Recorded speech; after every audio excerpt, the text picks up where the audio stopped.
Welcome to Hop Odysseys, where we're traveling around looking for breweries that make great beer, but also make a great contribution to their communities. So hop on for a beer I've never had in a place I've never been with a friend I haven't met yet. There you go. Yeah, finally, I kept it close enough. Hey, welcome to Hop Odysseys. It's another episode, and I am here in North Adams, Massachusetts. Where the hell is that? Where is that? It's obviously north of Adams. And where's Adams? I'm not sure Adams didn't. I think North Adams started first. Is That's it John Quincy Adams or John Adams? It's neither. Neither. There's a statue of McKinley in Adams. Tomorrow. Figure that out. Well, anyway, this is Orion Howard, who happens to be the owner of Bright Ideas Brewing. And Orion is going to tell me what Bright Ideas does to make this community of North Adams better. Wow, that's a challenging topic. So we opened this place. So we're on the campus of MOCA. Can I have her pan? Yeah. So pan over that way. This was the Arnold Print Works, a textile factory in the 1800s. You can pan back now. It's not that.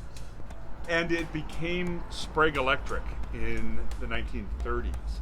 They made capacitors, atomic bomb switches, and they went belly up in 1984. And 3,000 people lost their jobs in North Adams. And North Adams has not forgotten that, because that volume of people has not come back to any manufacturing job in North Adams.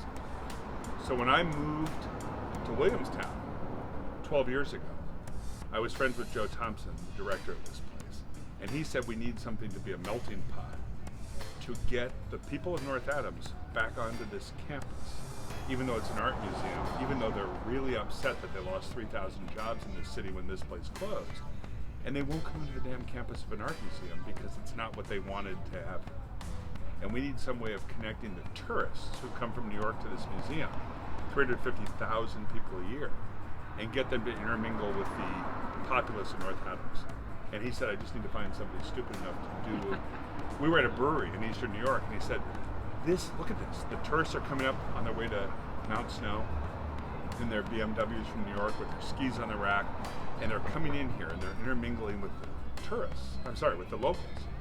And they're having this beautiful interaction. Like, where do you get tourists food and around locals? Here? It's beer brings them together. Exactly.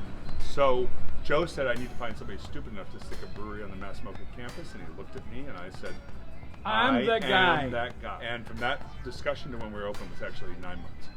And we opened 4 years ago, April of 16. So the purpose was a melting pot between the people of North Adams, the city we love, the museum that we love, and the fact that these two historically have not gotten along, and we wanted to help them fix that. And I can't tell you how many people have come in and said, I have not set foot on this campus in 30 years since my parents last lived there. Oh. Yeah. So it's achieved that goal, and then it's achieved my beer geek goal, and it's allowed me to employ between the brewery, the barbecue restaurant, the food truck, some other stuff I have going in town, a music venue, which is shuttered my boat. But it's allowed me to employ about probably 20 people in North Adams, which is not, but in North Adams, that's a decent employer. No small feat. Hey, this is Michaela, and she's been working here for over 2 years. Hey, why do you like being here? I like working at Bright Ideas because we have a really solid team. It's kind of like a small family. I have a lot of creative freedom to do marketing for social media and to reach out to the community. And I like beer. Who wouldn't want to work at a brewery? Hey, so Ryan, I hear you did a Black is Beautiful collaboration. Tell me about that. So the Black is Beautiful collab was a brewery in Texas called Weathered Souls, black-owned, black brewer, and he decided he should take this recipe out into the world, get breweries to do variations of his recipe, and the variations in his mind would be different shades of black, right? Take this beer, do your own thing with it. Here's my recipe, but you're free to play with it. You're free to do this, free to do that.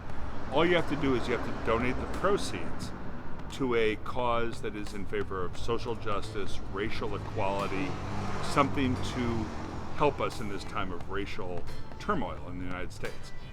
And so we signed on, we did a beer, we did it lower alcohol than his recipe, but we did it.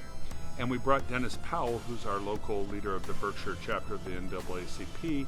We brought him up for a tasting. We brought him up for the first day. We had the mayor, we had the senator, Adam Hines, our local state senator.